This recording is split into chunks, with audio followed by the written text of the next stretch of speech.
I had the roses, but never your heart. I lived a dream, now I'm in the dark. Oh, 'cause you ran away and took my life, and so ripped me to pieces. Just let it all go. My heart was on fire, but you let me burn. You got me wired, now there's no return. Oh, you took my heart, you took my soul. Rip me to pieces, let it all go.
Hello, everyone. Welcome. I am Joe, aka Phantom Meeple, as always. Thank you so much for the raid, Granny Gamer. Much appreciated. What were you doing over there today? Hopefully you were playing something amazingly awesome. Thank you so much. Hopefully everything is well with you. Alright, there we go. Shout out deployed.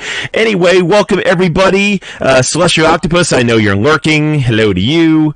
See, Migsy, Skunk City, Del Demon, Ace Penguin Herder, and of course Abby. Welcome everybody. Just wait till the clip ends.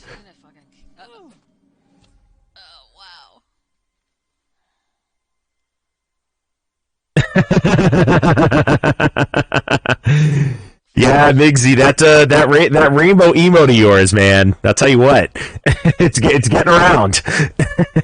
Anyway, welcome in everybody. So here we are, 14 months later, and I'm finally getting back to re-recording StarTropics Part 1. For those of you that don't know, when you stream on Twitch, there's an option in the creator dashboard that opts Twitch in to save your broadcasts. I, as a very novice streamer 14 months ago, did not know you had to turn that on.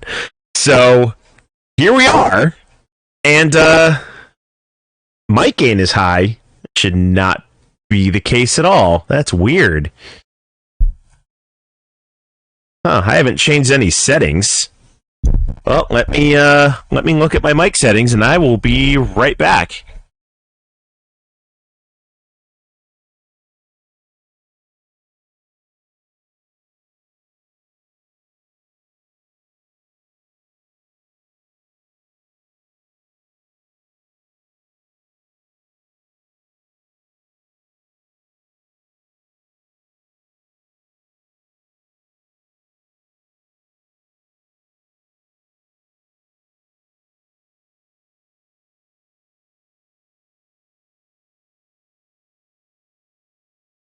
Hey, yeah, I don't know why my mic would be weird. I literally haven't changed anything. That's super strange.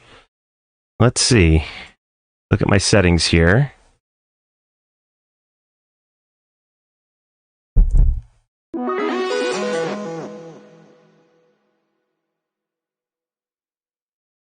Thank you for the follow, the Brothers Murph. Thank you so much. Appreciate that. Let me try and troubleshoot some mic issues here. Don't know why my microphone is peaking. It definitely should not be. But, of course, as I always say, it is not a true stream unless there's tech issues.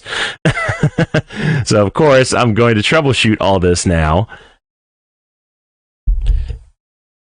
Okay, let's see. All right, let me know in chat. Does it still sound like in peaking, or do I need to adjust some more stuff? Does the mic itself have a gain knob? No, it does not have a gain knob. The configuration where we are across from each other, and we have two cameras looking at like a... Oh, thanks for shouting out the Brothers Murph, Del Demon. Much appreciated. The cameras will be at this end of the table. The end closest to the house. Yes, the end closest. Okay, let's see. At least it's in the beginning. Yeah, not midstream. That's very true. Shelf on each of our cameras, but you're gonna see different shelves. Not like this where we're on a whole wall of games. You'll see probably Okay, yeah, this is... I really don't know, because I have not changed any settings, so I don't know why my microphone would be different, like, at all. It seems like my mic is good for like a handful of streams, and then it just decides to, do its own thing. Let me see, there's one other thing I can check real quick. Not bad, but different. Let's see. I really hope this didn't turn back on. Nope, that didn't turn back on, so it's not that. Bring the sensitivity down a smidge. Okay. Yeah, that's... Yeah, I just really don't know, because I haven't touched my settings, which is bonkers.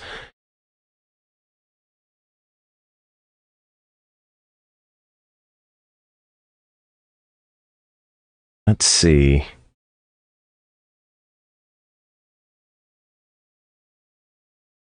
Let me try this. All right. Does that make it any better? No, I do worry about it because I don't want it to sound like I sound weird or anything. So I definitely want my microphone to sound as good as possible. So yeah, does that sound any better? I tweaked the sensitivity a little bit. Hopefully that doesn't sound too ridiculous. Let me know. Otherwise, I can turn on my monitoring and see if it sounds any better. It doesn't sound as bad. It's still crackly sounding. Oh, why is it crackly sounding? All right, I'm going to try to just turn it off and on again, so give me a second.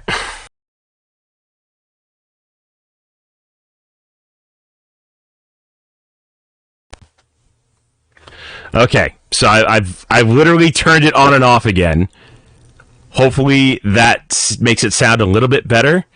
Let's see, no change unless you shout. It isn't too bad. Wow, the thing is I haven't been shouting. Like, this is like my normal voice.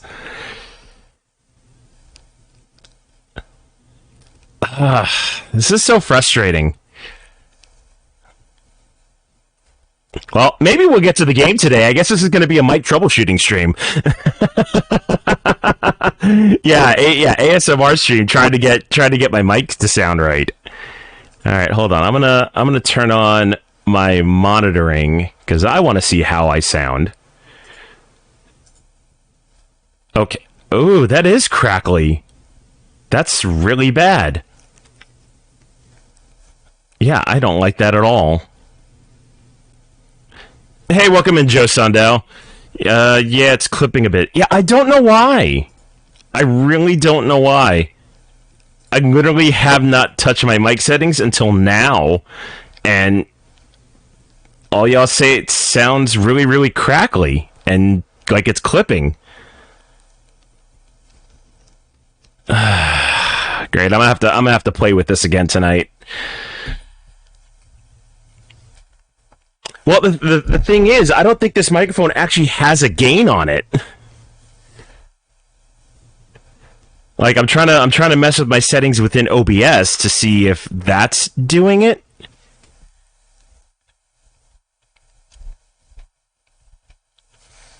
But I don't think that's try 4. Yeah, I think I am about 4 inches away. Like it's not that close to my face. Although, you know, the camera adds a couple extra inches. I don't know, okay. Is that any better now? I tried to turn the gain down in OBS just a little bit more. Talking past the reception area instead of directly towards it. Okay. You could try that too.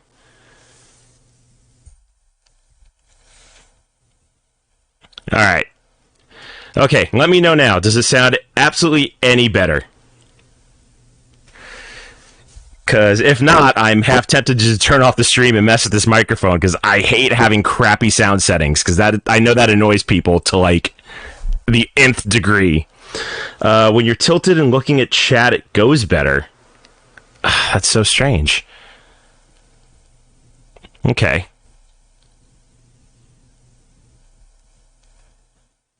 Alright, well, as long as it's not, like, making people deaf, or it sounds like it's, you know, being ridiculous, then I'll go with it. Talking to 45-degree angle past it, it doesn't clip as much. Alright.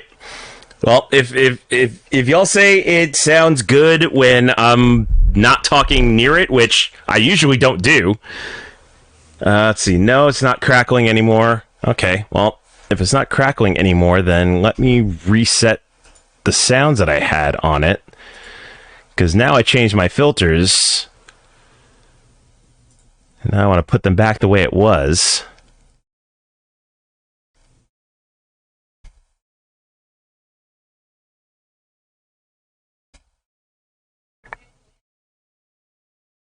And of course my computer's over there and I can't even see what I'm doing. That's alright. Well, I'll mess with it later. If y'all say it sounds better, then I'll go with it. Must be Mercury in retrograde. No, honestly, my mic has been temperamental for like the last couple of months. Like there was one point where it sounded like I was super muted, and then I turned like one setting off, and then I sounded too loud, and now I sound crackly. Like I just don't get it. Yeah, all the planets are in Gatorade right now. Let's see. It's not awful. I just know you care about your audio. Yeah, I do care about my audio quality. I really do. And if it does not sound, I mean, I'm not looking for perfect, but if it sounds like really, really bad, then yeah, it definitely concerns me. All right. Well, if y'all say it's tolerable, I'm going to go with it. Okay. So, where was I? As we said, I blame the OBS stuff. The OBS hasn't updated in a while. That's the thing. But that's okay. I'll go with it. All right. So 14 months ago, very first stream, and I forgot to save it. I know I already told the story, but you know, for everybody coming in. So I'm finally re-recording the first part of StarTropics. It's going to be the first 3 chapters. And then after I'm done tonight, I'm going to re-upload the other 2 on Twitch, so that way the entire playthrough is there. But yeah, I'm really looking forward to making this set of streams complete, because in the beginning, you want to talk about bad audio quality. Like, I was using this headset's microphone, and you want to talk about some like clipping and like ridiculous sounding audio. Now there was some horrible, horrible stuff, and it sounded really, really bad. But you know, I think over the course of doing this for a while, and you know, watching a bunch of tutorials on YouTube, and you know, trying to get my mic to sound as crystal clear as it can, and clearly there's still lessons to be had. Yeah, I mean, I'm in a really great place, so I can't complain. Hey, Lady T, welcome in. Glad to see you. So basically, yeah, we'll go from there. Let's see. Make Me said the lighting was bad too. Not season 1 of Drag Race, but not great. Yeah, my lighting was not amazing. Like learning chroma key was really really a hassle too. But I think I've gotten most of that down pat. I think I've gotten my lighting just where I want to. Now I just got to get the audio in the right place. All right. Anyway, so let's go over to the game. We'll get things started, and we'll go from there. All right. So I haven't played this since I streamed it last year. So there was my save file from my very first game. So I'm going to do a brand new save file. So we'll call this the redo, even though it's going to be 2 chapters. All right, so starting Chapter 1. One day in summer, you land at Sea Island where Dr. Jones has his laboratory. So a little bit of backstory with StarTropics. You get a letter from your uncle, Dr. Jones. He has a laboratory in, like, the southern tropics on Sea Island, and he asks you to visit him. So you do. So first things first, we're going to go to the first village here. No time for love, Dr. Jones. Exactly.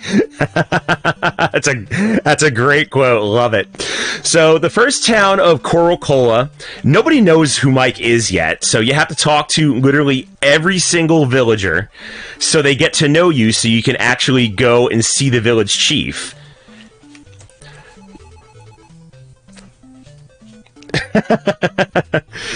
See, Swook says, I remember this game. Yeah. StarTropics was an early title. Hey, Zero Cool, thank you for the 5 bits. Much appreciated. Yeah, StarTropics was not necessarily early in the NES's life cycle, but kind of midway through. Came out in 1990. This was a North America only release for the longest time. And it made its way to Europe and Japan eventually. But the translation from Japanese to English has all of these cola puns just throughout the entire game.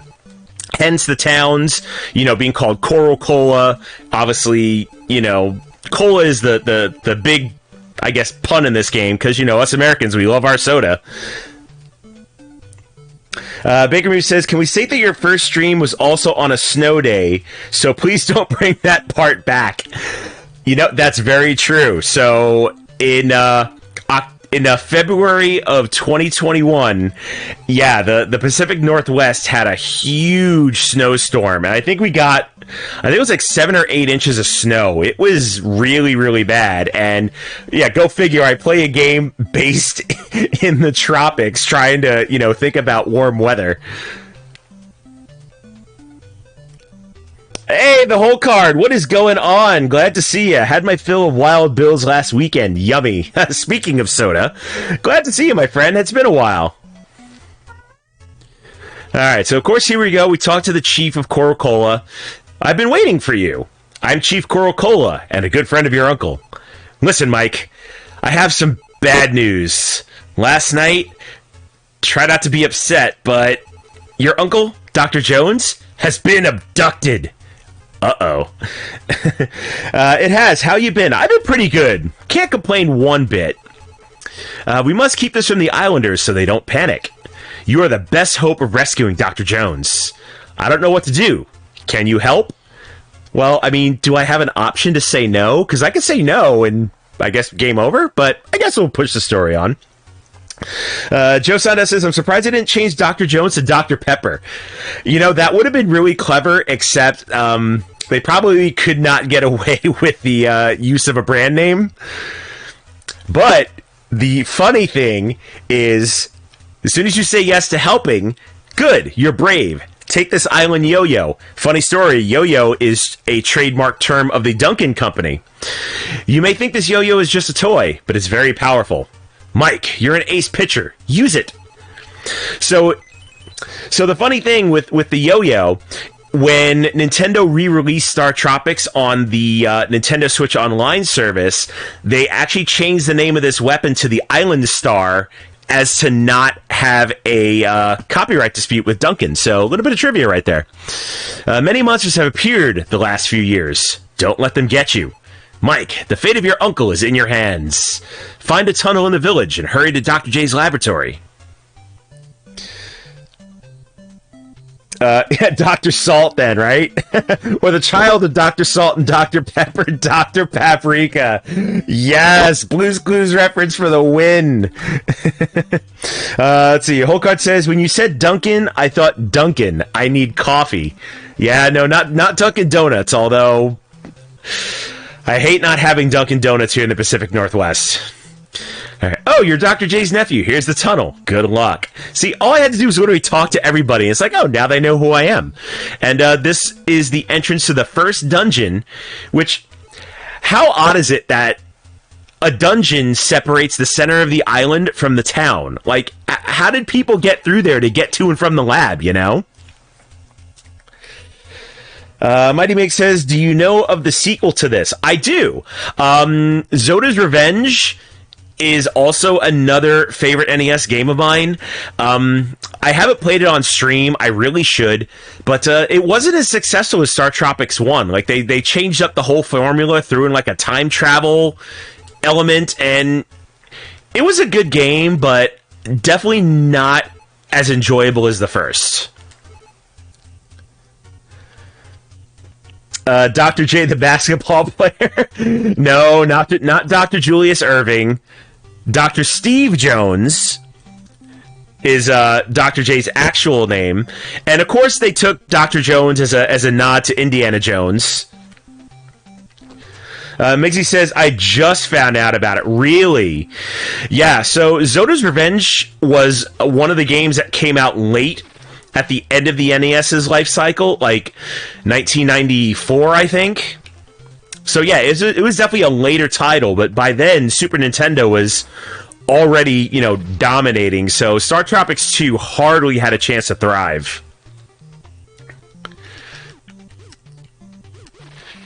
So the dungeons are, they change from the top-down map view to this kind of isometric view. You can only go in the 4 cardinal directions, and you use your yo-yo to beat up enemies. And yeah, they kind of tried to make this like a light-hearted dungeon crawler, like easier than The Legend of Zelda. Definitely geared towards Western audiences, because I guess at the time, Nintendo thought that American audiences didn't like super hard games, which is why The Legend of Zelda is actually easier in the US than it is in the Japanese version, because, I guess we don't know how to game. Migs says, Dynamite is on. Hey, no worries, Migsy. Appreciate you hanging out, and I will definitely be watching Dynamite myself later. Hopefully it's a good show tonight. Sweek says, are redemptions off? Redemptions should not be off. Let me check Leorin board. I bet you it deactivated. Yep, it sure did. So let me turn that on.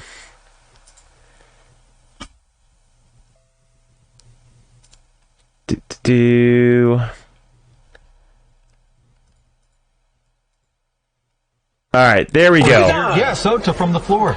There we go. Now redemptions are working. Of course, I didn't check these things before I started streaming, so yay, more technical issues. But yes, Abby, you have been noticed because now redemptions work. Oh, yeah! There we go. Appreciate that, Joe.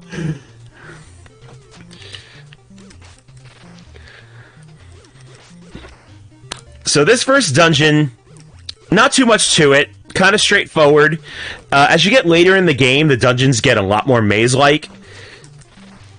So they definitely ease you into these first sets of dungeons. However, this is kind of the first trick of the game here. So this is like the midpoint of the dungeon. And yeah, these two passageways to the left and to the right are actually dead ends. And kind of clever that they let you know that with a giant skull design. So they kind of encourage you to explore, and there's actually a secret switch that you have to find the right way out of this room. Which I think is up here somewhere. There it is.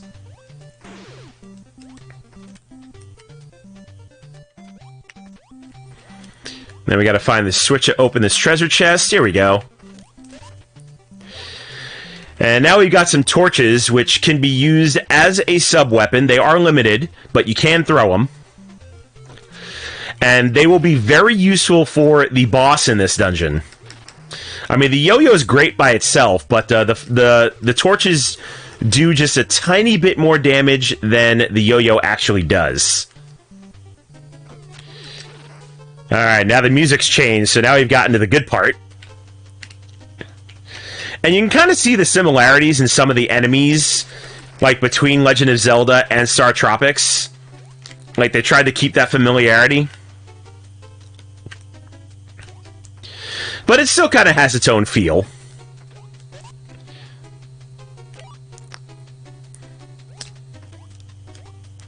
Alright, now before I go on in that path up there, I know there's a switch here. Which should open a path to a secret room, but where is the switch? I know I'm not making this up. I know you're here. There it is.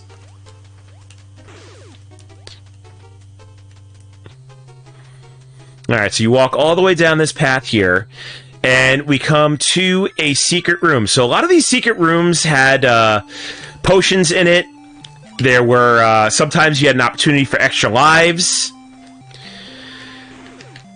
And then you can go one more room up and get a second potion. Now, this is super fun. There is a switch for a third room, but I'm not going to go in there because you can actually get too greedy, and that last room is nothing but a pit of water, and it will kill you. Taking your potions, taking a life, and making you restart from the checkpoint in the dungeon. So, word to the wise, don't be greedy.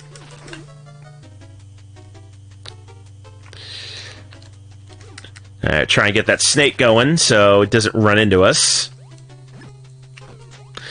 And then that treasure chest is now empty because I already got the torches out of it.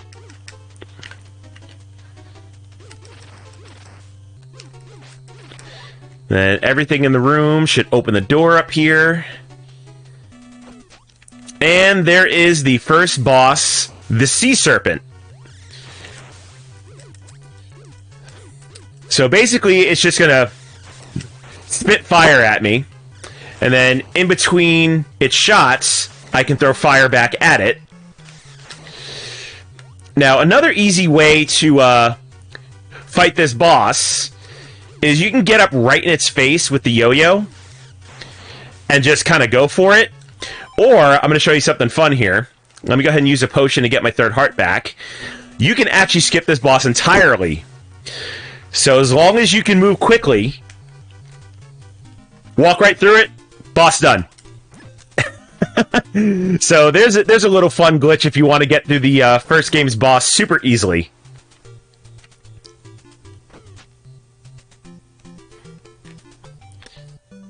Now, I mean, since this is a re-recording, I guess I could have fought the sea serpent properly, but hey, why not? I've already been through this once. That stream just got, you know, lost to the void.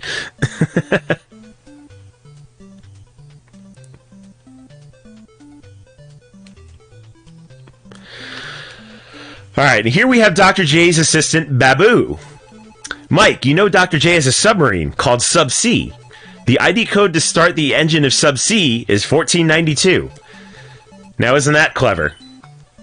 The year Christopher Columbus sailed the ocean blue to start a submarine. Alright, I wish I could tell you more, but I'm afraid of... Afraid of what? We'll never know. Alright, so we walk into Dr. J's laboratory, and now we're in the cockpit of Sub-C.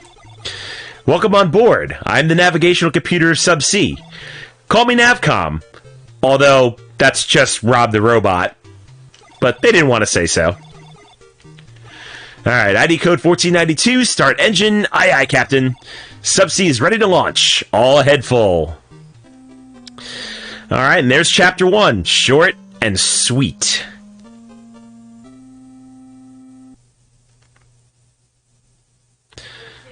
Alright, so we'll get us an autosave here and go into chapter 2, Dolphins. After a few hours voyage, Subsea is still cruising on the ocean.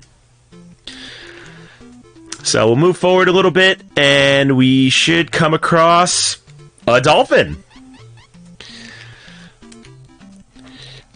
Alright, I'm not even going to try and speak the dolphin speak that they got going on there, but just know it's dolphin speak. Navcom here, Captain. She's a female dolphin. We'll begin translation. So the translation is, please find my son. He has disappeared. Captain, may I promise her to find her boy dolphin? Why not? Let's move things along, shall we? Aye, aye, Captain. Thank you. Please find my son. Alright, so now we're on the search for a boy dolphin. So we come across a lighthouse, so let's pull in and let's go take a visit. Because just like every good RPG, talk to everybody and do everything. Hello, I maintain the lighthouse. So you're looking for a boy dolphin. Sorry, but I have not seen him. Oh, please visit my wife at our south house. She enjoys company. Alright, so now we're just invited to this random lightkeeper's house. Alright, so to get through, if you come across a cave on the opposite axis, you'll see like a little shake of the water there. That way you know you can go through the walls. And then these squiggly lines here, we don't have it yet, but eventually we're going to be able to submerge and go through that way. So here is the southern house. So let's go visit this guy's wife, and let's see what she has to say.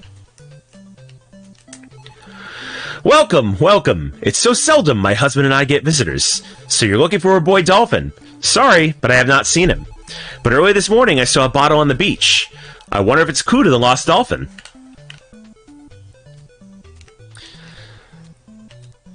Look at that! There's a bottle on the beach. So we go to the beach, and if you notice, right on the side of this cliff here, the pixels are just slightly different. And that shows that there's a cave there. So we go to the bottle. Del says, gotta go, my dear friend. Got some business to attend to. Have a great rest of the stream. Thank you, Del. Much appreciated. Glad you are here, my friend. Alright, there's a note in the bottle. You read it? Help. Captured by evil aliens. Tell my nephew to use code 1776. Dr. J.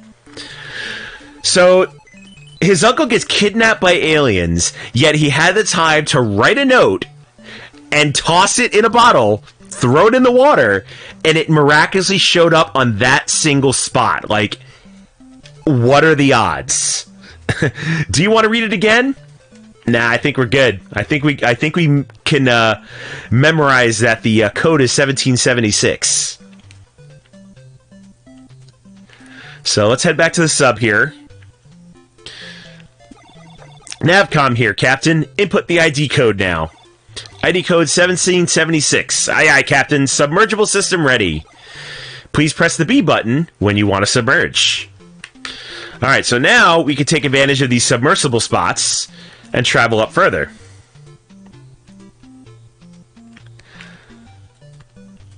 Alright, and then it looks like we only have one place to go, which is this cave right here. However, there's a big heart container over there. And mountains in the way. It's a cave. So don't pass up that big heart spot. Easy, easy life, and you go into the second dungeon with 6 hearts. And believe me, you want as much life as possible in this game.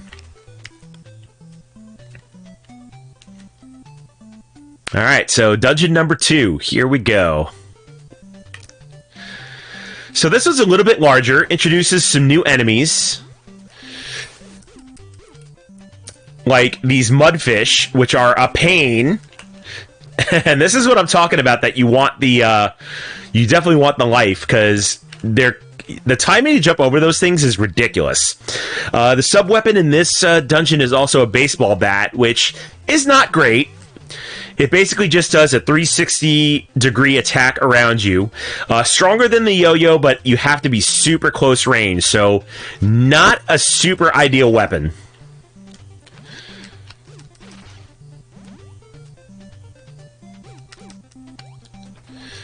And then, of course, this dungeon introduces these submersible blocks, where if you time them wrong, you will end up in the water and losing yourself a life. Now, here's another thing that I don't get.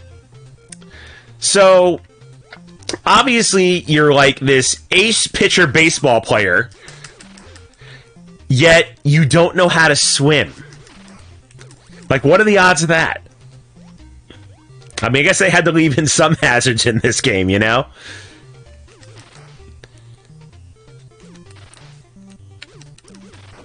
Alright, so we take out all the bats. That opens up the next door here.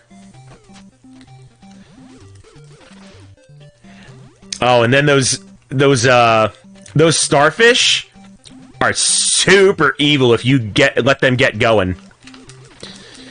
And then we have these octopus enemies here, which of course are Octoroks taken right out of The Legend of Zelda. I don't think they spit anything though. I think they just kind of hop around and kind of just be annoying. Alright, so there was the door switch. Now we can go on.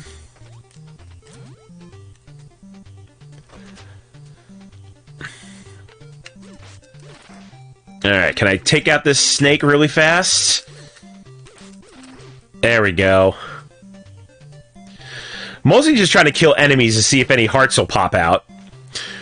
Or stars work too. If you collect 5 stars, it gives you a bonus heart. So they're just as important to pick up. And then one of these tiles is a switch. There it is. Then we go through this cave here, and on the other side, there is the switch that will open this door.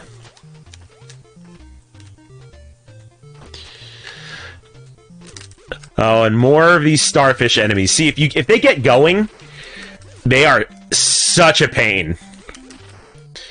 So if you can get them before they go, or, you know, kind of guess their trajectory, you can easily avoid damage by them.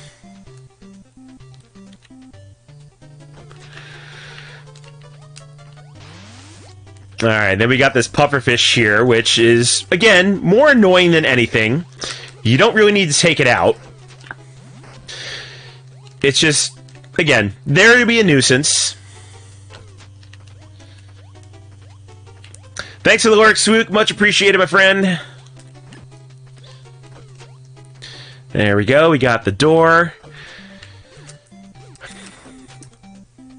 Ooh, and I caught the enemy that needed to die in the first go. That was lucky. So another thing that people don't really know about this game is there is a score in this game. And you actually score more points by destroying the least amount of enemies possible. Because for the longest time, everybody thought that the points in this game were fixed value, but they're not. So the least amount of enemies that you can kill, the quickest you get through the dungeon, is going to affect how high your score is. So I thought that was a little interesting tidbit about this game. Oh, and look, we found ourselves a dolphin.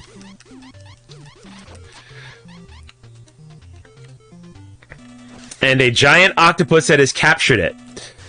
So there's 2 different ways you can fight this octopus. You can obviously just, you know, dodge the ink pellets there, wait for it to come down to you, and then just smash it with the yo-yo. Or we picked up these snowmen, which will freeze everything in the room.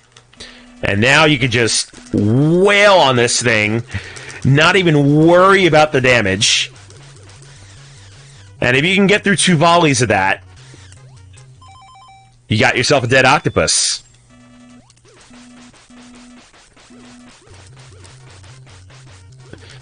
And there we go. Boss defeated. And then that releases the baby dolphin, who we will reunite with his mother. He's like super happy. Like, I think they could have made that chirping like a second or two less.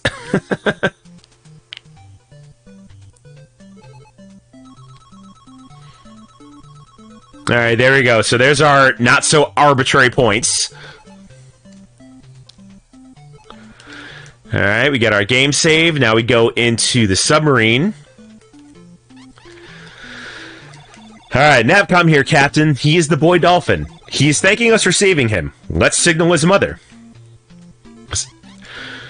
We'll never forget your kindness. Now we must help you. Please follow me. Please follow me. All right, so we're going to follow the dolphins out of this reef and on to the next area of the game as we look for our missing uncle. We'll never forget your kindness. Good luck. All right, and there's Chapter 2. So, Chapter 3 of this game is where the game really starts getting good. So, storm and calm. Suddenly, it gets dark and stormy on the ocean. The sea tosses subsea. Let's see, Skunk says, that is interesting. Zelda has an invisible count based on enemies defeated and such. That determines what power-ups you receive. Speedrunners memorize this and entire routes are based on it. That's true. Zelda did have an invisible system like that. So I think they kind of tried to mimic that here with the point system, but, I mean, the points don't get you anything.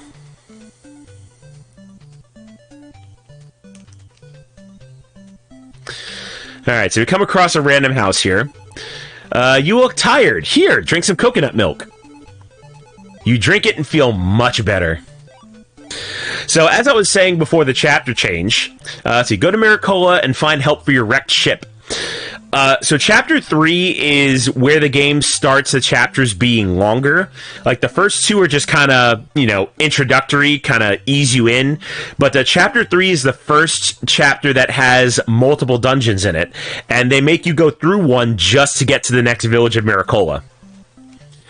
I don't believe this dungeon has an end boss. I think it's just kind of straightforward. But we'll see. I mean, I have played this game a lot, but I haven't exactly memorized it.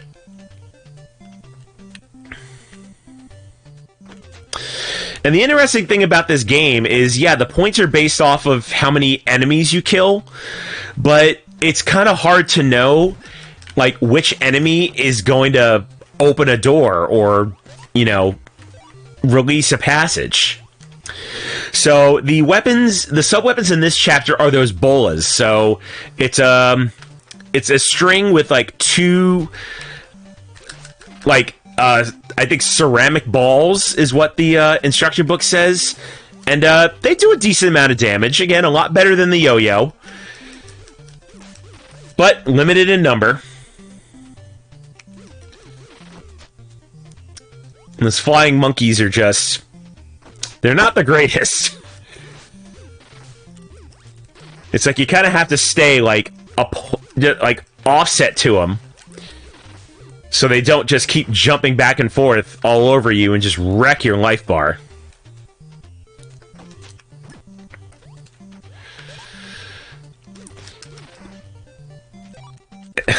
There we go. Easy day with the snakes. And I don't think that there's another passage here.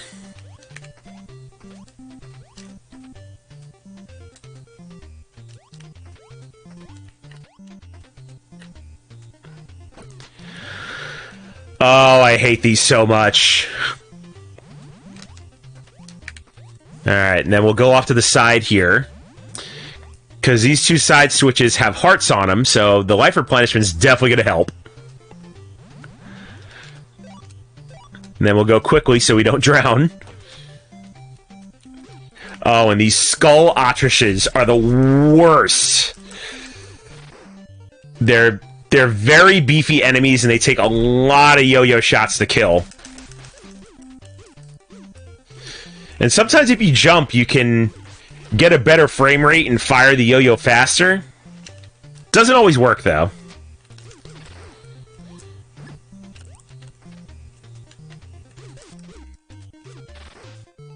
What are you... Hey, you sit back up there.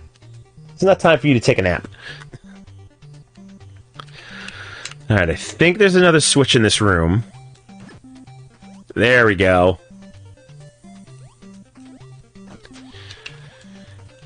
So I think going up is the right path. Yep, there it is. And that's the way out of the dungeon.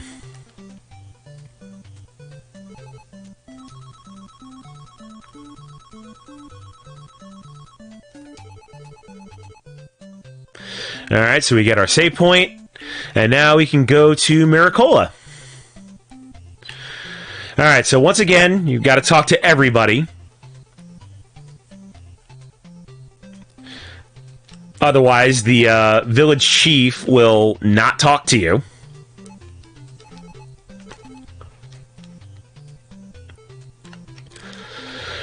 And then I love how, like, the two old ladies in both of the village literally say the same thing. Where do you come from, Americola? Like, you couldn't have written some different lines. So... A little backstory here. It's not so much spoilers. We're gonna find out anyway. So this one girl says, "I'm so worried. Benonette has been sick for so long." So Benonette is the village chief's daughter who has fallen ill to a sleeping sickness. I'm Miss Mira 1990. You met Miss Coral? Tell me which one of us is best. I mean, you're both blue-sprited girls. So, kind of makes my decision really, really easy. You're the best because you literally look the same. Our chief loves his daughter very much, but alas, she's very sick. See, and there we go. That's where you find out that the chief's daughter is sick. Oh, and here we go. We got another coconut milk hut, so we can refresh our hearts that we lost in the last dungeon.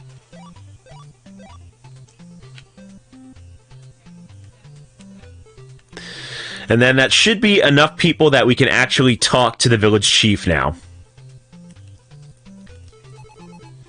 Oh, nope, not yet. We've missed somebody.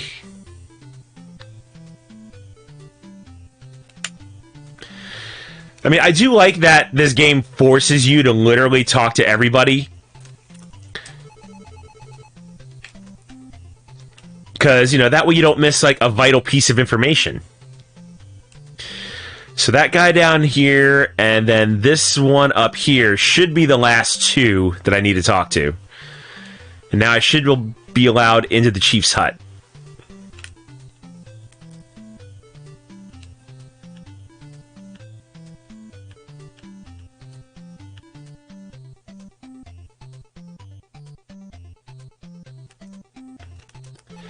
There we go. You may enter.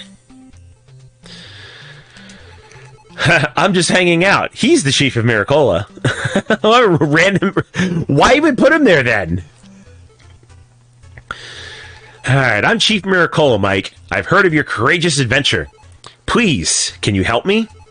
1 year ago, many shooting stars appeared in the sky, and suddenly dreadful lightning flashed.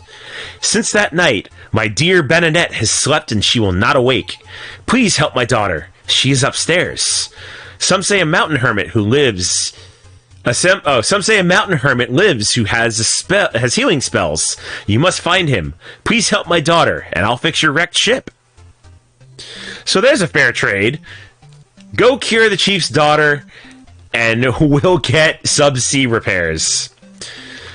Okay, so the way to Benonette's bedroom is in the back of the chief's hut, but in order to get there, we have to go back this way and go in through the rear entrance.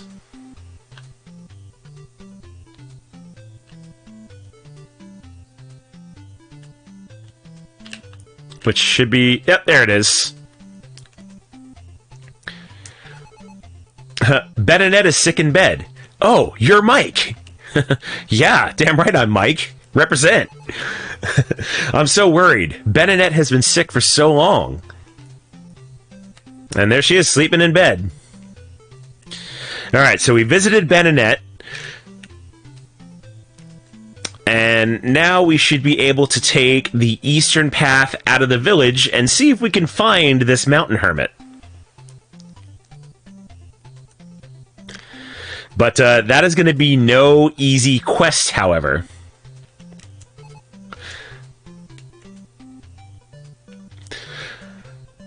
Because in order to get, we have another dungeon to get through. And that is going to lead to the Castle of Shikola, which, that is a fun place in and of its own. Which, once we get there, I'll tell you about it.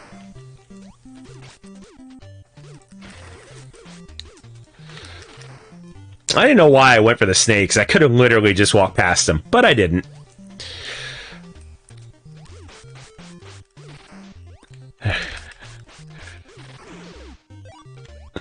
Alright, took out those skull ostriches.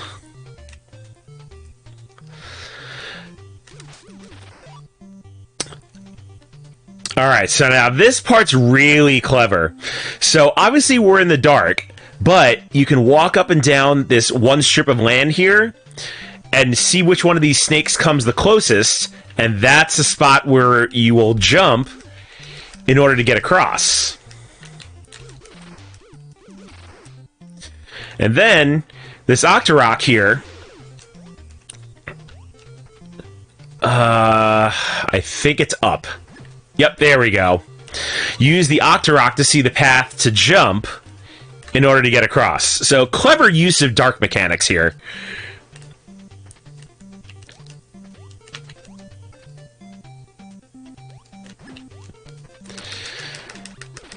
And we'll take out these flies. Oh, and of course I didn't even need to. The switch to the door was right there. Alright, now I gotta watch the timing on this, because I need to be able to get to the top of the row and not fall in. There we go. So we'll get our hearts and we'll leave. Alright, and then this part takes us down to a fire lair. And this part of the game is the bane of my existence. This is like one of two dungeons that I absolutely hate in this game.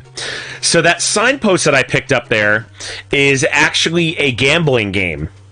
It can give you, I think it can give you +2 lives, +1 life, or it can actually take lives from you. But there's been very few times where I've actually seen those signs actually take lives. But it can happen.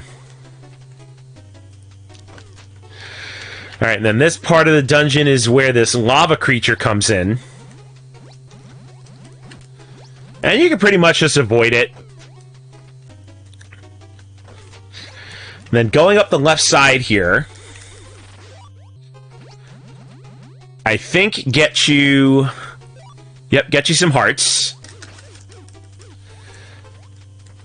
And then I think that left part there is actually a trap. And you have to go up the right side here. Ooh, let's pick up those bolas.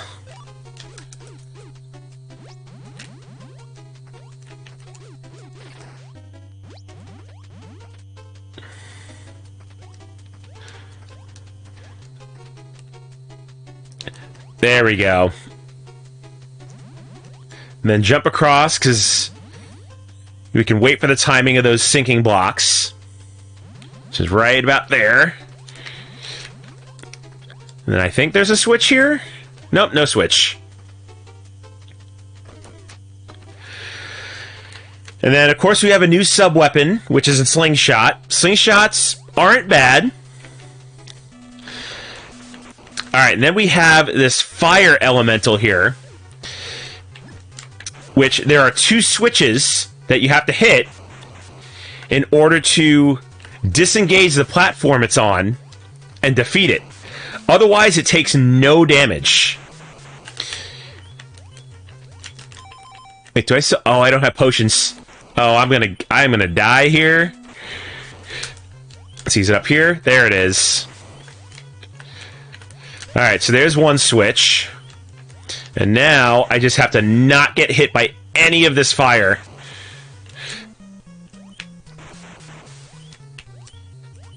There we go. Should be good here. Oh, are you kidding me? Wow. Hey, Elva, welcome in. Glad to see you. Today I am revisiting StarTropics. This is the very first game that I streamed 14 months ago, and I forgot to tell Twitch to save the broadcast. So here I am 14 months later, re-recording part 1 of this stream to make my playthrough complete. And I can't believe I just jumped in the water.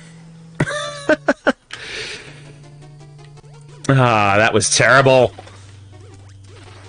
Yeah, I mean, at the time when I finished my first stream, like, I was so, like, glad when it was over.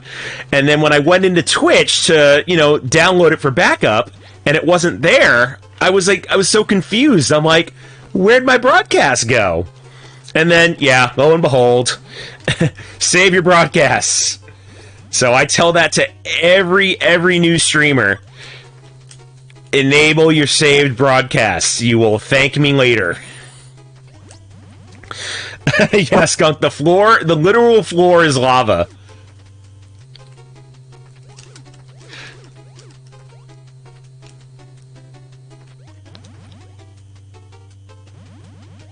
Alright, we'll jump across there.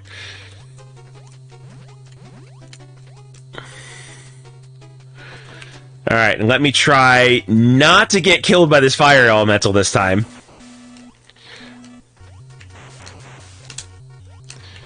Alright, so there's our first switch. Then the second switch is just on the right. Oh! So one thing I don't like about this game is sometimes when you're walking, you won't stop on a dime. And you'll go one square to the right, and then you won't catch yourself, and you'll wind up jumping into, you know, lava or water.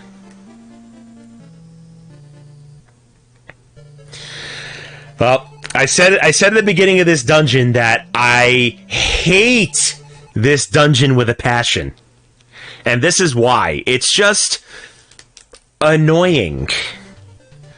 And the thing is, I lose my checkpoint, so I have to go back to the beginning of it.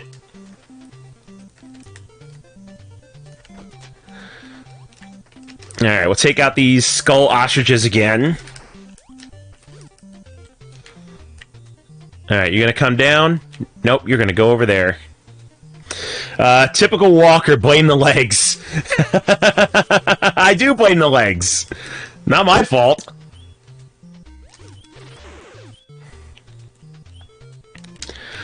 And I really wish there were some potions in this dungeon, because there isn't.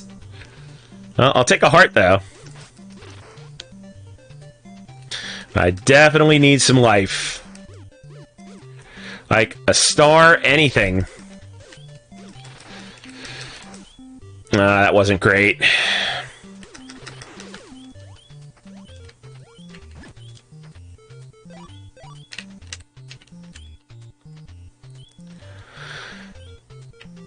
Okay, and then I don't need to kill the flies.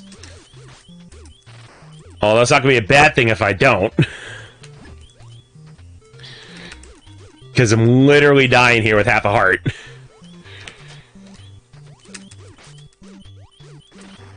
Up, and the enemies are stingy. Swook says, do you just have to memorize that level? You kind of have to.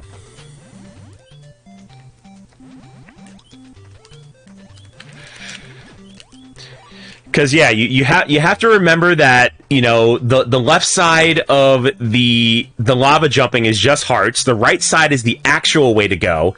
And you need to remember where the two switches are to destroy the fire elemental. So, yeah, this dungeon is just pure memorization. Oh, Elval said that, not Swook, sorry. You both have a red name.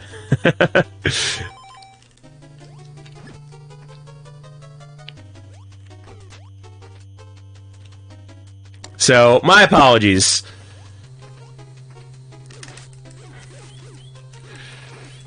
Oh, these flies are going to take me out here, I know it.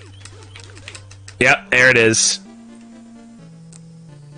Yeah, red name, exactly. Red name wins.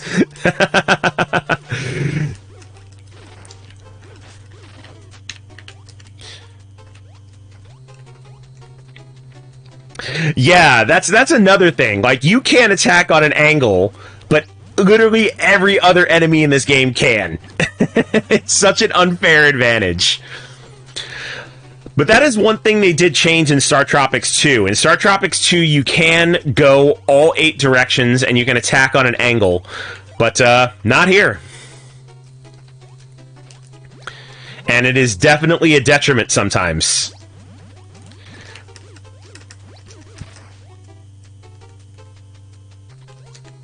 Yeah, Yo-Yo Battle's only in 2D. Yeah, diagonals are too good for Mike Jones. Okay.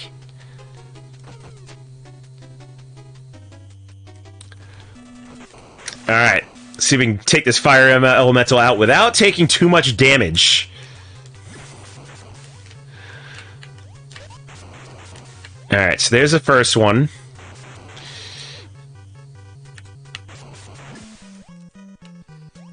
Alright, we should be good here.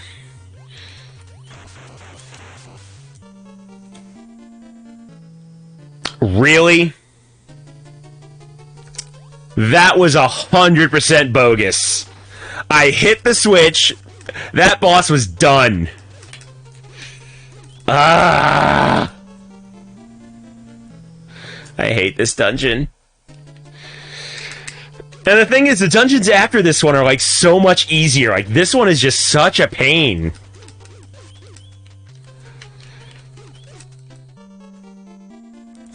These flies are going to be the death of me. And look! They are. Emotional damage! Yeah, that's what I feel right now. That is such bull. I defeated the boss. But no, I guess double KOs aren't in favor of the player.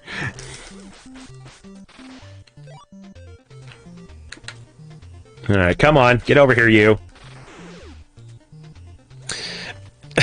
Harness your inner lord of the flies. Yeah. The flies are my friends. I just have to treat them like equals and they'll leave me alone.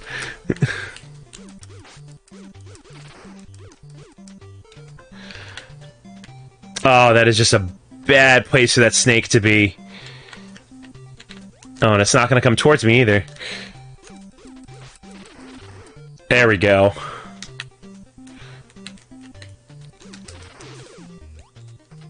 Maybe not the best thing to harness. You're probably right. Alright, so these flies I can leave alone. Although if they come close enough to me, I'll definitely hit them. Believe me, El, I'm trying to have patience.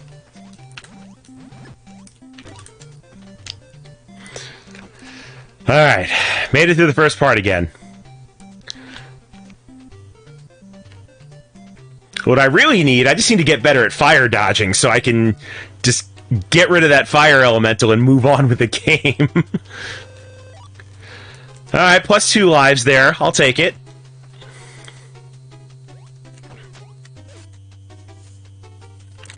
Alright, then we got to the fly room here. Actually, you know what? I think there... Is there an item in this room? I kind of feel like there is. Or maybe there isn't. Because I know at some point in the game, there's a clock item that actually slows down those flies. Maybe it wasn't there.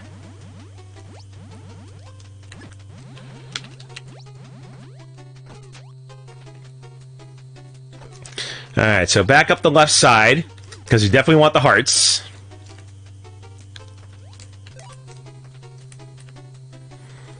And now, not to get hit by anything else.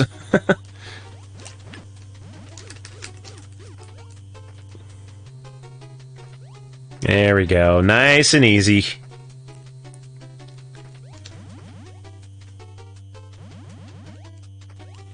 Okay, jump across. There we go.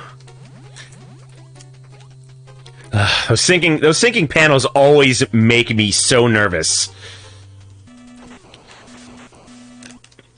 Alright, so just dodge the fire.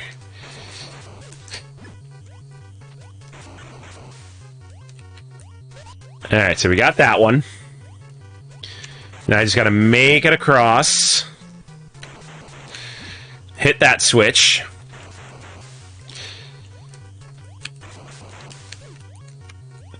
There we go. Hey, Matt, welcome in. What's going on, my friend? Let's see. Yo, I have a question when you get a chance. What's your emulation setup? I've been wanting to work on mine and always get intimidated. I actually, if I'm able to, like for like PS1, PS2, and PS3 games, I actually have a fat PS3, and that's how I do those games. But as far as NES, Super Nintendo, Game Boy, Genesis, I actually have a modded SNES Mini, and then I just plug that through my capture card. So that's how I do my emulation. GG Fire Guy. Yeah, thanks, Skunk. I appreciate that. I super hate this dungeon. I'm glad it's over.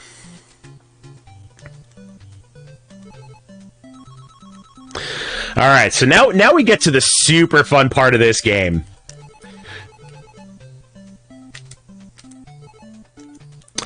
So, next up is the Kingdom of She-Cola, a completely female society. So this guy says, some say a queen of peerless beauty lives in this castle of She-Cola, but only women may enter the castle. Seek help in the fortune teller's camp. So the fortune teller lives behind the castle, so we're going to go see the fortune teller and see what they say. Nice, congrats on beating the dungeon, and thanks for the info, and good to see you. Yeah, likewise, Matt. Appreciate you stopping by, my friend. For those that don't know who Matt is, he and Hunter run a channel here on Twitch called Space Cats Peace Turtles. They are a Twilight Imperium-focused stream. And they are genuinely nice guys, so feel free to check them out. And follow if you are not. Alright, so here's a fortune teller. I'm a fortune teller, but sorry, I can't help you. I dropped my crystal ball in a pond at Ghost Village. Alright, and I will take... And there we go. There's a Twilight Imperium stream going on there. Alright, so the fortune teller's crystal ball has fallen in the lake at the graveyard. So, we're going to leave She-Cola, and we're going to go find this fortune teller's crystal ball. But first, before we do that, there's a secret passage here through the mountains with a heart container. So don't forget to grab that. Hey, no worries, Matt. I'm glad to shout you all out. You two are amazing folks, and glad to give you the shout out. Alright, so we go through the mountains here, and we're going to walk all the way to the end, and this one single house is actually the graveyard. So here's the lake, completely full, and if we go into...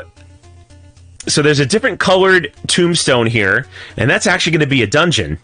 And we have to go through this dungeon and find the switch to drain the lake and get back the crystal ball for the fortune teller.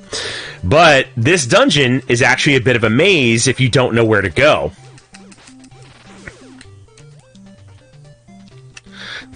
Secret tunnel. I always point out the secret tunnels. Because some people just don't know about them.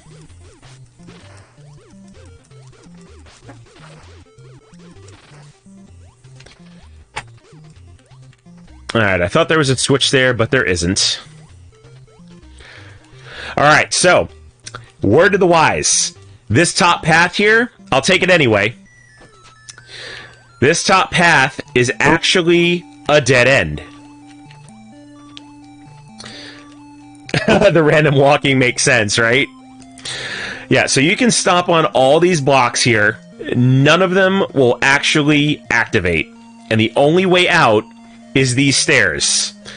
And these stairs will put you right back in the graveyard. So don't take that top path. But if you need some hearts, I mean, you can definitely do it a few times and get your health back.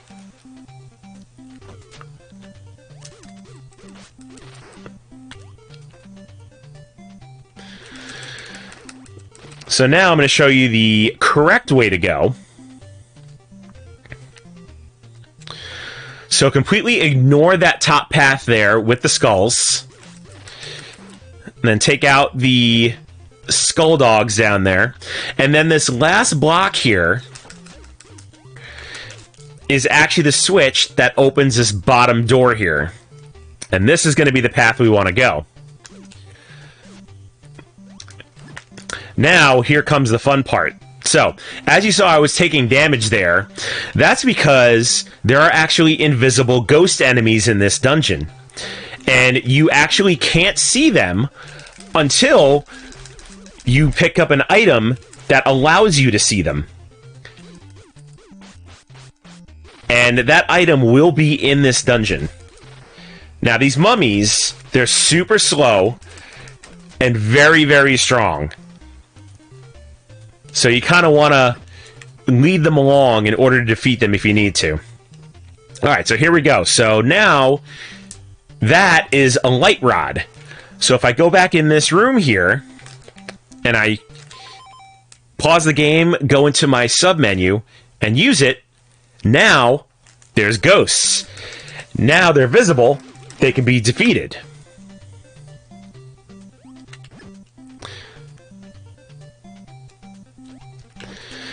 And then throughout the dungeon, there's going to be rooms that appear to be dead ends, where in fact, you're just waiting on a ghost to actually destroy and possibly open up a door. And of course, these mummies are not even going to drop any hearts, even though I need them.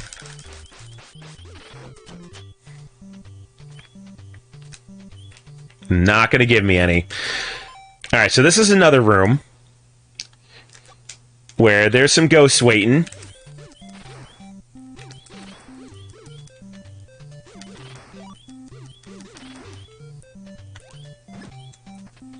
And it's just easier to take them out instead of just walking through and taking the damage. I mean, I didn't have to, but, I mean, obviously, it would have been more of a pain not to.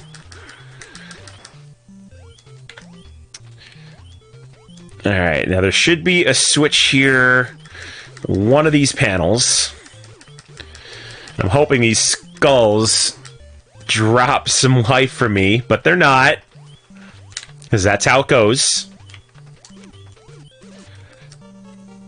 Wow.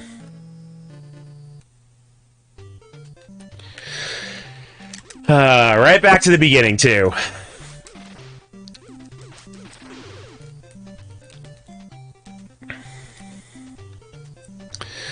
So, I do want to refill my health, so I'm going to have to take the top path twice in order to get 4 hearts and refill my health here.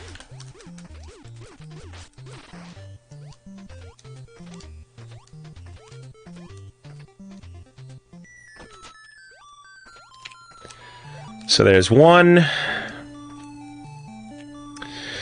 And then I don't think I'll go through it again. I mean, having full health would be nice. I'll just try to get hit less often. Because, you know, that's the key to these games. Not getting hit.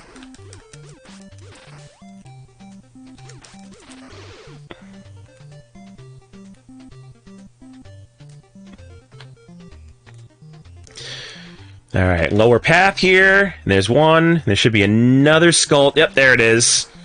The second skull dog.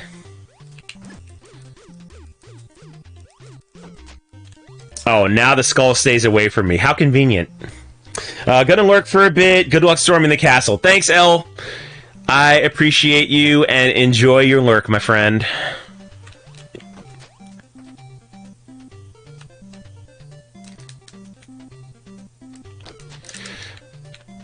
Alright, so let's go ahead and try and take out these mummies. Oh, that was a bad place for those mummies to go.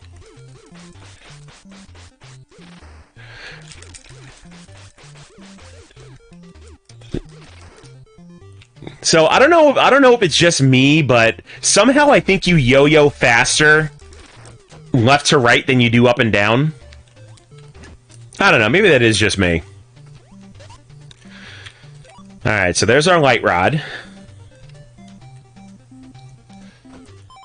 And then we'll use it here. Just so we can get through this room unscathed. Oh, and how nice of them to drop one single star.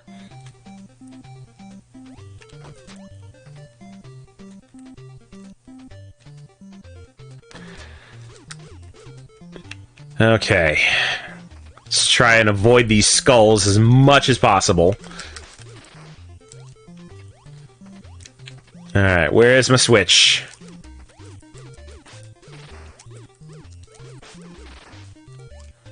Let's use it over this way. There it is.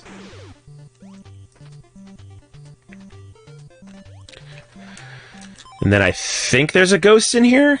Oh yeah, there's lots of ghosts in here. Because taking that down path will also lead to the graveyard entrance. Oh, we want that star. There we go.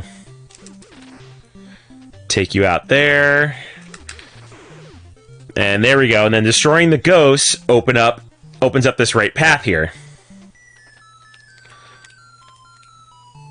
Oh, you know what? Maybe that wasn't the right path. Maybe it's just a void of hearts. Let's see, is this the only room here? Yep, only room. So, just a couple of hearts, which is nice.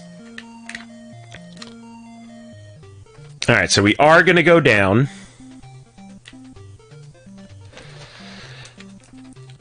Alright.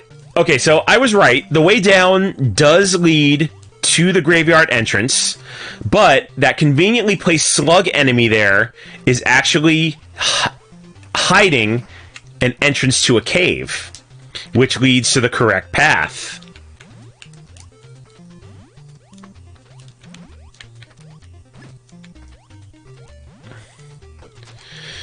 Alright, so that opens the door, but I am going to grab these 2 hearts here.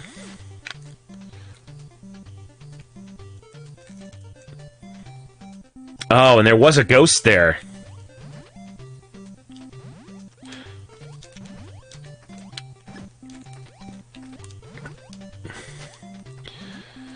Alright, so we'll go through here. And then there are ghosts in this room. Oh, maybe there isn't.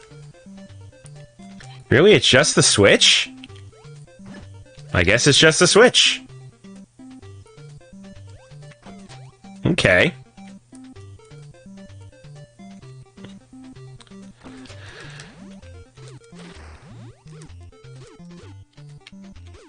Alright, so I am pretty sure that middle tile is actually a submission tile. So I have to listen to it purely based on sound.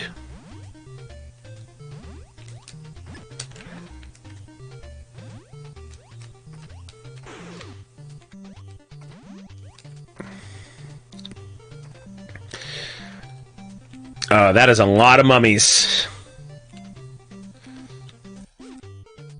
And they all gotta go.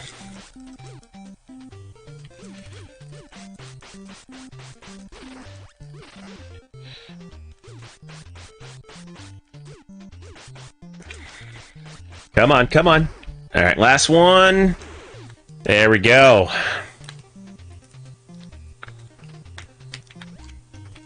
Alright, let's see. Where is there a switch? Is it on this side? Nope, guess it's gonna be on the other side.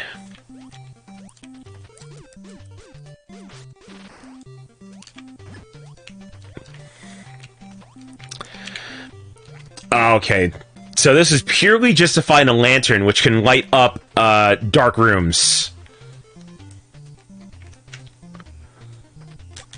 Alright, so we're gonna use our lantern. So now we can see.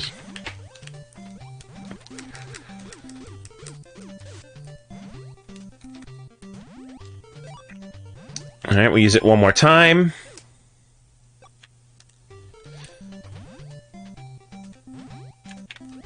And then we'll go around here. Through the cave. Okay, there's our sinking blocks. And then go around here and up. Lady T says, is that a yo-yo you're flinging at them? Yes, that is a yo-yo. Alright, I think there's ghosts in here. Oh, maybe there isn't. Oh, that's right, there's these hand enemies. Oh, I forgot about these things.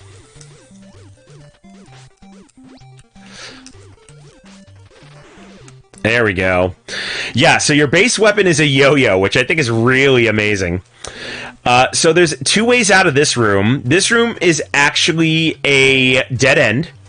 If you go to the right, you'll go out of the dungeon, but jumping up is actually the right path. So if you noticed at the top of the skull, there was a shadowy line of pixels that showed that you could go that way. She says, ha, cool, I do appreciate the nostalgia. Yeah, this game is definitely full of nostalgia, and I love the fact that a yo-yo is the weapon. Alright, so there's that time item I was talking about. Sometimes they stop all enemies in their tracks, and sometimes they'll just slow them down. I like when they stop them, because obviously makes things a lot easier to destroy.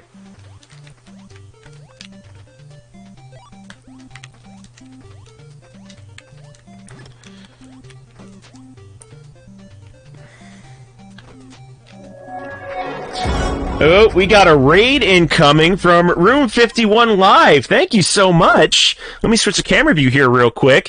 Thank you so much for the raid. Appreciate it.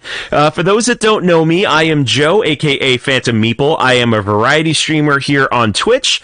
I do video games, both modern and retro, and, of course, board games. Today, I am playing StarTropics, which was the very first game that I streamed 14 months ago. And my very first stream, I forgot to enable Twitch to save the broadcast, so here I am, almost a year later, re-recording it. What were you all doing today? Let me know what you were playing. Abby, thank you for the shout-out. Much, much appreciated. Let's see. Let me see if I can see what... Ooh, what are y'all playing there? I don't recognize that game. Well, anyway, again, thank you so much for the raid. Appreciate it. Hello to Slivers. Fancy Meeple also makes you spend money on board games. He's a bully. You are never going to let me live that down, Slivers. So, a little backstory behind that for those that don't know. A couple weeks ago, Amanda Panda and I, on the Panda and Phantom show, official by the way, we were playing Decorum by Floodgate Games, and because of that stream, we actually... You know, it convinced Slivers to actually buy the game. So now every chance he gets, he blames Amanda and I for the purchase of Decorum. But hey, Decorum was a super fun game, and super hope you enjoy it. Starbucks says, you're playing City Skylines. You know, I have not actually played City Skylines. Well, hold on. The board game or the video game? Because I played the video game, but I have the board game, and it's actually on my shelf to cull. So if it's any good... tell me, and I'll hold off on it.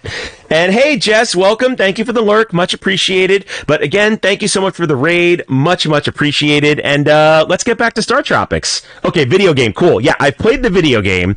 It's the board game that I have but have not played yet. All right, I think there's some ghosts here, because if I remember, killing these two ghosts leads to another item room.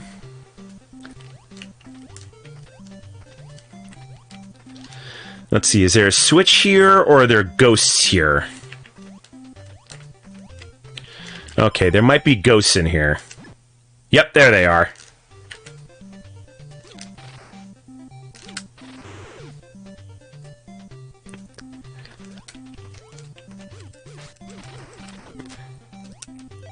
Alright, make sure there's no switches here. Ah, there we go. Mirror shield. Those are going to come in handy here pretty soon. Oh, yep, and there they are. So now we have these shaman ghost enemies that the only way to destroy them is by hitting their own shots back at them with the mirror shield.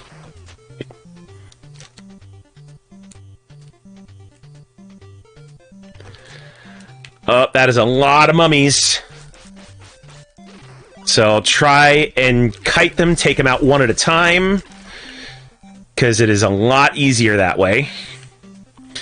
Because they are slow, but they are strong. And if you get one or two of them on top of each other, they are a deadly combination.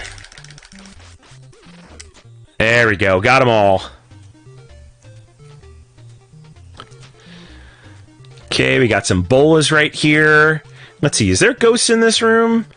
That's a wrap. Ah, well done on the pun, Skunk. Thank you for that. Yep, there we go. Single ghost in this room. Because the way down, I think, is a dead end. Mummy's trying to take your yo-yo away. Yeah, it's exactly what they're trying to do. Okay, so this is just a life room. Alright, cool. So this wasn't a dead end. But hey, life always comes in handy. D-Walls, what's going on? I think I've made it past the third boss, then that's it. Oh, I forgot about this ghost boss. Yeah, the ghost boss... once again. Didn't stop on a dime. That was complete crap. I hate that.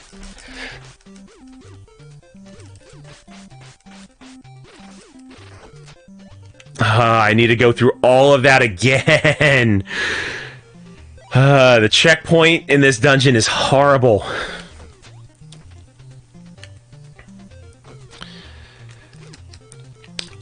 Alright, let's see. I don't think I actually have a light staff. How do they expect you to beat this game back in the day without Nintendo Power? There is a way. It involved a lot of memorization. And a lot of trial and error. Yeah, exactly. People complain Dark Souls is unforgiving. No, StarTropics is unforgiving. Like, this game definitely trolls on another level. And I'm not ashamed to admit that. You know, I don't know if this game actually had Game Genie codes. It might have.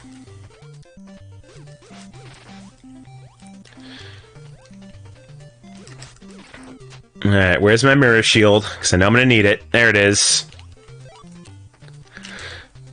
And then we'll switch to it, because you're going to need it right away.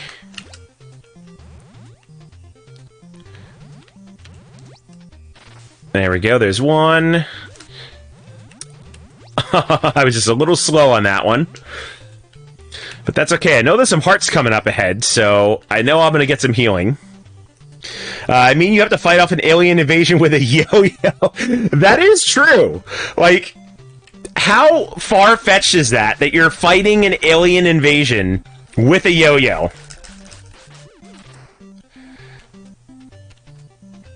I mean, you do get stronger weapons as the game progresses. Like, you're not just stuck with the yo-yo. But the fact that you have to fight with just a yo-yo sometimes... Like... It's just the most far-fetched thing you can think of.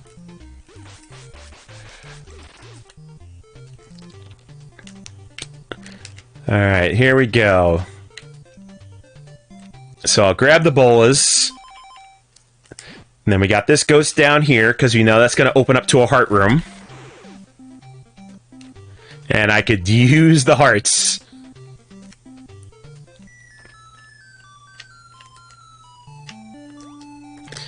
Alright, I'm being very particular with my movements, because I don't want to go one square ahead and wind up jumping off the level. Alright, aliens, prepare for walk the dog! Right? Learn all the yo-yo tricks. Oop, gotta get my mirror shield back out.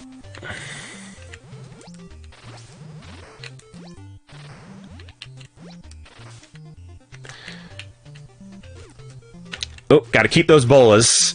I do not want to waste those, because I'm going to need them for the ghost boss. Alright, were any of these switches? Let me see. Oh, yep, there we go. That's just more light rods. Lady T says, old school games have prepared us for the hard games today. Youngins don't always have the same kind of patience. I completely agree. Like, you see very few games anymore that have, like, 3 lives and you're done. Alright, so there is the aforementioned ghost boss. So let me equip my bolas. And now I need to use them sparingly, because there's really no other way to hit this boss other than having the bolas. So pretty much just let him go, wait till he stops, and then of course dodge all the ghosts that are trying to get you.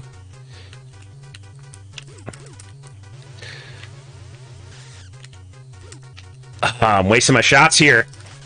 There we go. That was a good volley there. So dodging ghosts, dodging fireballs, like all sorts of things in this fight.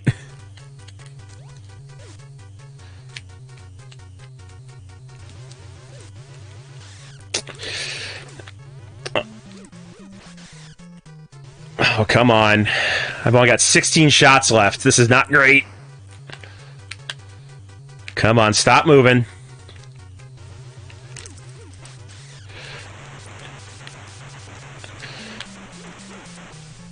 There we go. Got him. Duo says, why does our generation have such anxiety, I wonder? Because they gave us Nintendo games like this? Skunk City says, yeah, but some youngins are really into speedrunning these old gems, bringing new life into them. It's very true. Like, the speedrunning community is great. Alright, so this room is the switch to the lake. If you didn't know what to do here, and you accidentally jumped into the hole there, you would actually die and go back to the beginning of the dungeon at the checkpoint. But basically, you just hop on this switch 3 times, drains the lake.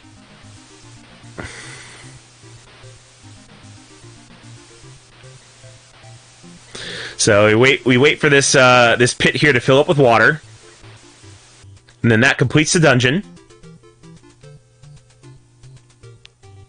And now the lake is drained. And look, there's the fortune teller's crystal ball that we needed.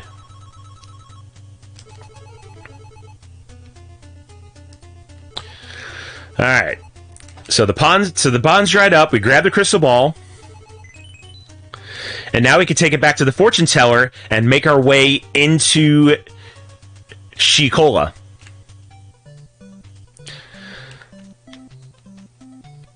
And of course, we take this long walk back. And going into the Queendom of Shikola is where we're going to get our first weapon upgrade.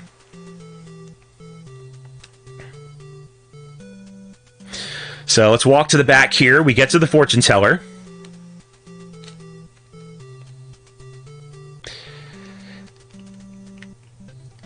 Demand you call Shikola like Ricola? Like, Shikola! There you go. Just for you, Abby. Alright. Oh my goodness, you have my crystal ball. Please give it back to me. You give it back to her. I'm back in business. Thank you. You want to enter Shikola? Don't you? Alright, I'm not doing that every time. I know what we need to do. Okay, just wait, will you? And now, we're dressed like a girl. You sure look silly dressed up like a girl, but it may work.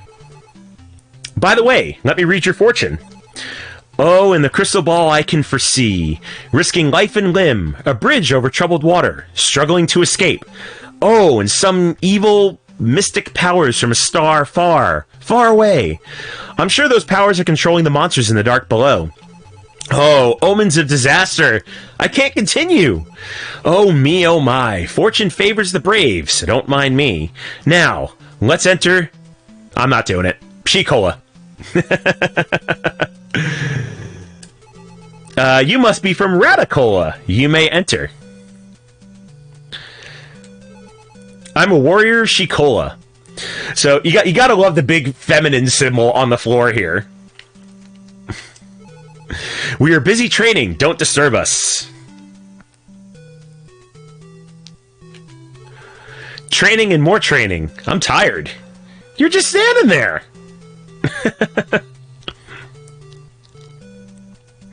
Alright, so we make our way to the left here, and we go up to where the Queen of Shikola is. I'm Queen Shikola. I hear a fight occurred at the Ghost Village. You've beaten all the ghosts at the Haunted Village? Oh, you're a super girl. What's your name? You respond. Michael... Michelle! Michelle is my name! Michelle? Good name. I like you. Why don't you join us? You say you must visit a mountain hermit. We will miss you. You'll save time if you talk to our head warrior first, okay? By the way, Michelle, your voice is strong, like a man's. You cough. Oh, I see, you have a cold. Michelle, you have a funny yo-yo, don't you? I'll give you a powerful weapon called Shooting Star. And there's our first weapon upgrade, the Shooting Star. Listen, you need more than 6 red hearts to handle the Shooting Star with skill. Goodbye, Michelle. So, another page out of Zelda's book. When you get your first weapon upgrade in Zelda, the White Sword, you can't get it until you have 6 hearts. Whereas in this game, you can't use your weapon upgrade unless you have 6 hearts. If you drop below that at any time in a dungeon, you go back to the yo-yo. So it's behoove of you to actually keep your life bar up.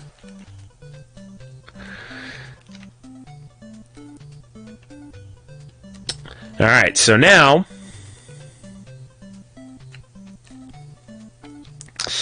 we need to go to the next dungeon. Or actually, wait a second. Oh, that's right, we can't come here yet. So we actually need to know the spell to get through that bridge. And I think that's why we have to talk to the head guard. So I might have jumped the gun here, so hang on. I need to go back into Shikola. I need to dress like a girl again, and then go back in. And then talk to the head guard. That's right, getting ahead of myself here, folks.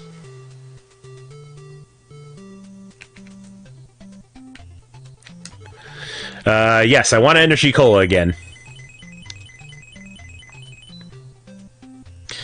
Alright, there we go. Back in drag. No, I don't need another fortune reading, because it's literally the same.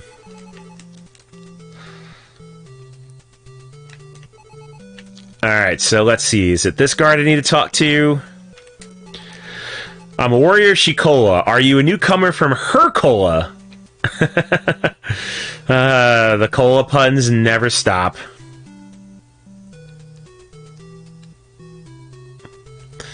Let's see, is it you I need to talk to? Yep, I'm the head warrior. Want to travel west?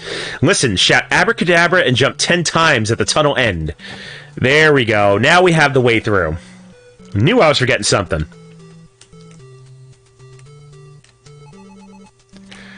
Alright, let's change back into Mike. Now we can go on.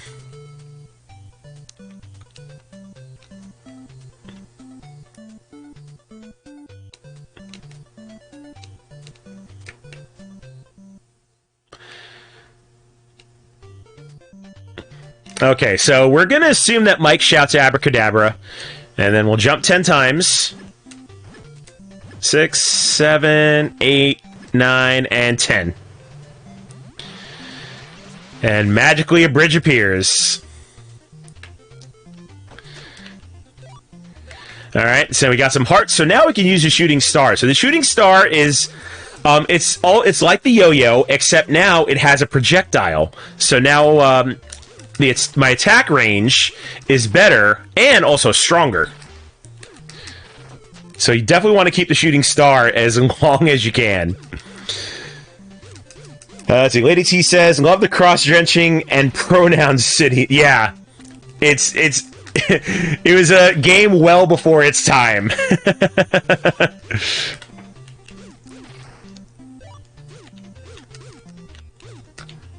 Alright, come on, you Octorok. There we go. Gotcha.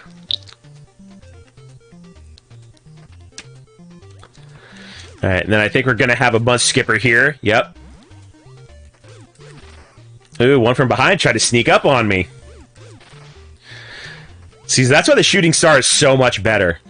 Like, trying to take those things out with a yo-yo is such a pain.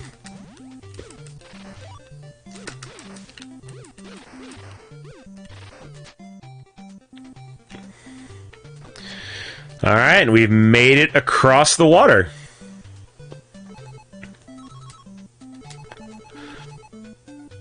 Alright, we get our autosave. And now, we have made it to the Hermit's Mountain. Which, the entrance is actually on the other side here. Which, let's see, one of these is a cave. Just gotta remember which side is the cave. There it is. And then I think this is a coconut milk shack.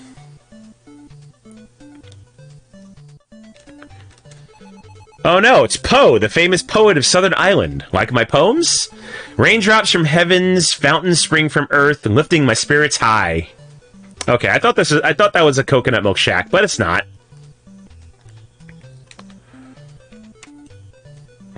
Alright, here we go. Now we're going into the Hermit's Mountain dungeon.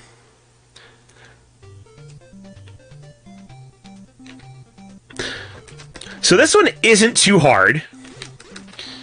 I don't think there's a boss at the end of this one. I think it's just straight through. I could be wrong.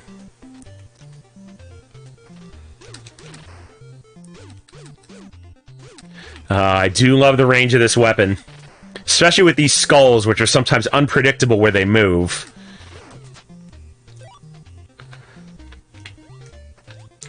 Alright, either of these switches? I don't think they are.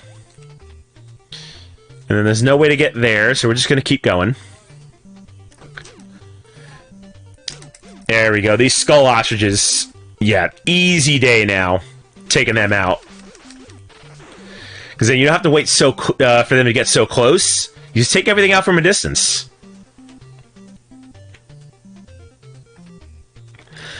Oh, good lord. I hate these blocks. So they're instant sinking blocks. So that skull's got to be taken out first. Let's see if it'll actually go there. Because the last thing I need to do is get hung up on those blocks and actually die.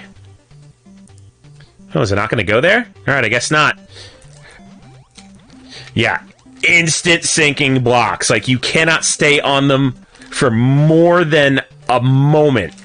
Otherwise, you sink and drown.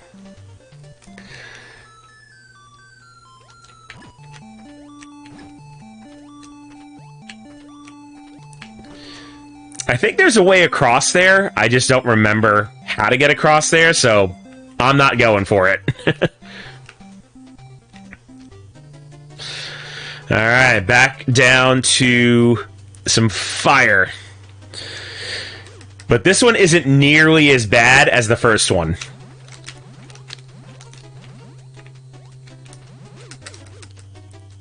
Oh, and of course I got hit, and now I've lost my 6th heart.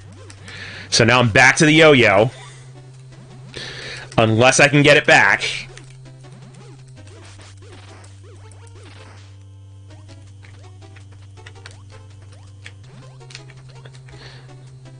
Let's see, was this a switch?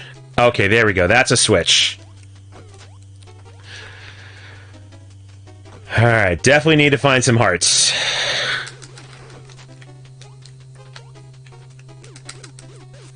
Oh, you were not supposed to stop there. Dang flies.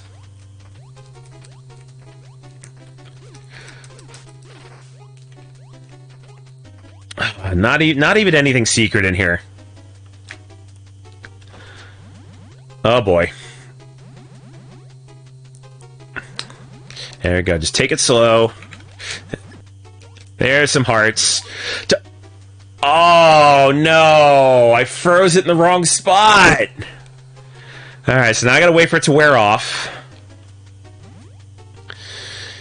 Oh, I don't think I'm going to be able to grab those hearts. That's a shame. Because I can go for them, but it's going to be risky.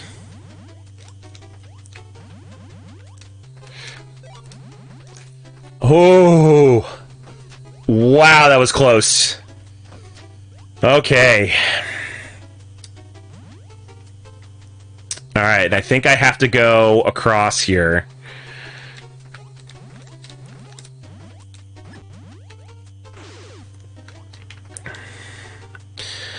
I'm so not a fan of those blocks. Yes, the biscuit was worth the risk it in that case.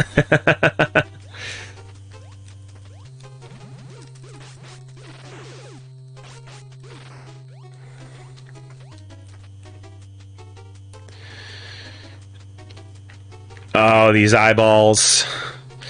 And I think I can only hit them from behind, if I remember.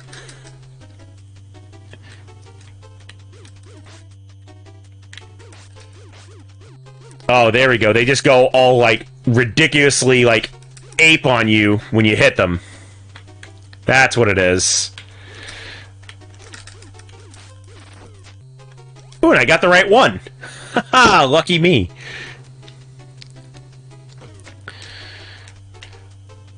Oh, good. We made our way out.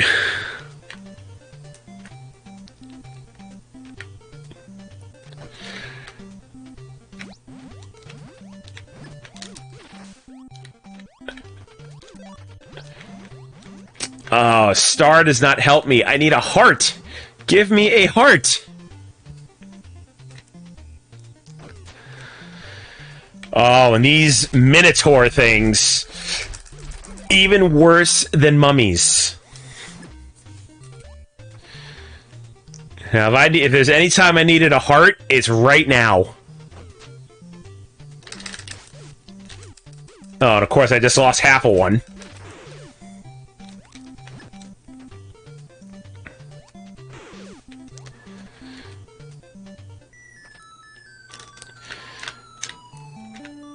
Okay, so there's the geyser we need to go into.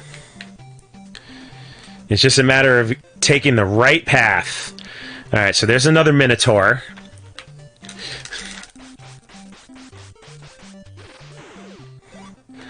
Oh, good, it gave me a heart. Still half of one short, though.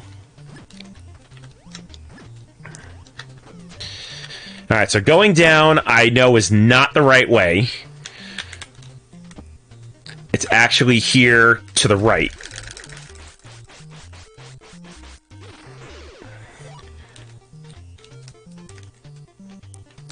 There we go. And then, if I remember, there should be a secret way through this wall. There it is. And then we jump onto the spring.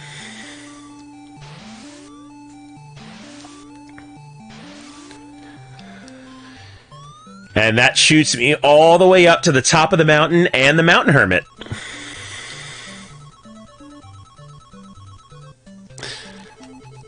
And there's our save. Alright, let's talk to him. You came very far in search of my spell. Oh, you are fantastic. I'll give you the scroll of Obob.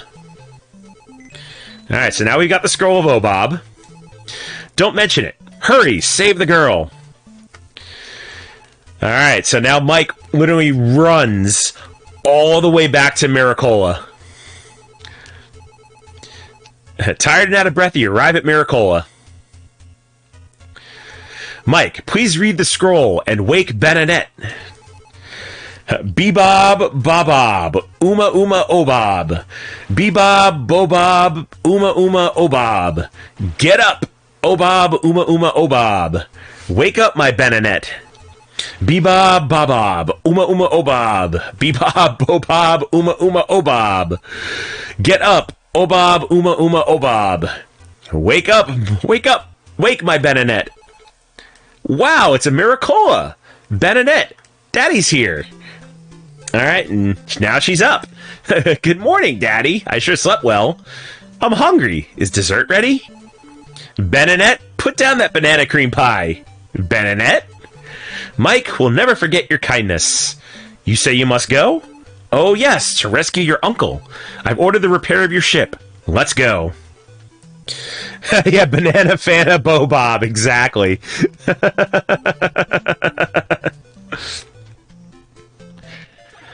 Navcom here, Captain. I've been waiting for you to return. Subsea is ready to launch. All ahead full.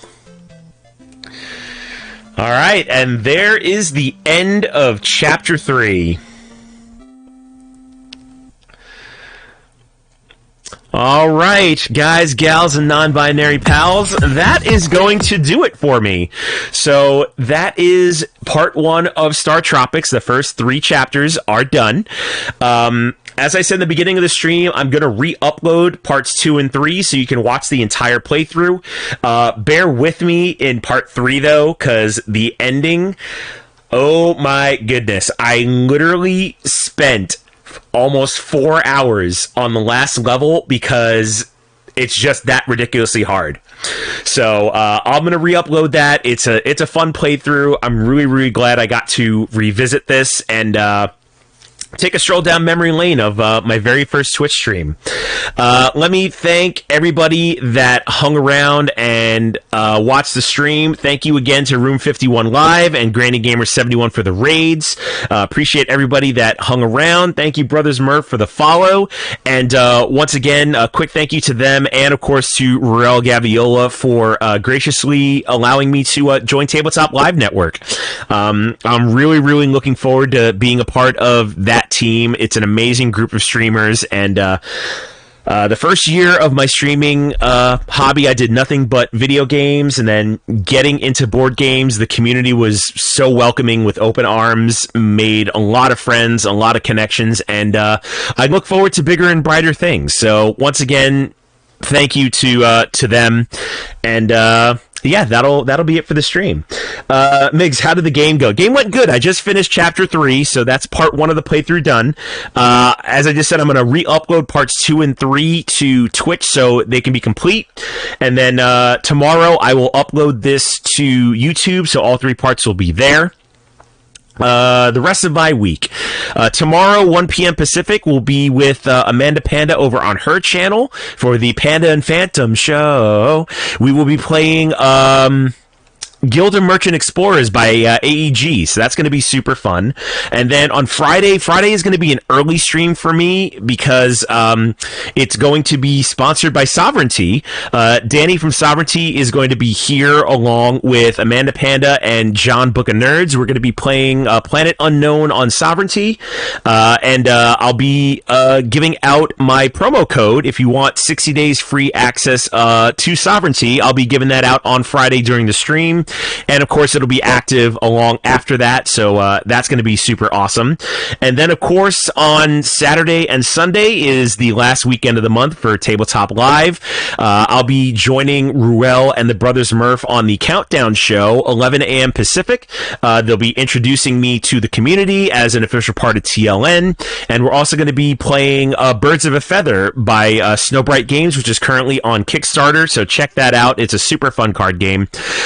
Then at 2 p.m., I'll be joining Jess on her channel. We're going to be playing a game called Dub This. Don't know too much about it, but I know it's like a karaoke-style game, so that's going to be tons of fun had with me and a bunch of other guests. And then on Sunday at 8 a.m. Pacific, I'll be joining Benita and Amanda Panda over on Benita's channel. We'll be playing Hansa Teutonica, and that'll be my 3 appearances this weekend on TLN. So a lot of fun stuff coming along, and I hope you all are there to watch and join for it. All right, so we're going to raid into Olympian, freshly back from PAX East. So show Olympian some love, my brother from another mother. Definitely love him. Playing... Let's see, can't tell what he... Oh, they're playing... Oh, what's that game called? I can't remember the name of it. I think it's like Starla or something like that. It's a Dixit offshoot. Super fun game. But stick around for the raid. Show Olympian some love. And I will catch everybody tomorrow on Amanda's channel and Friday morning. Take care, everybody.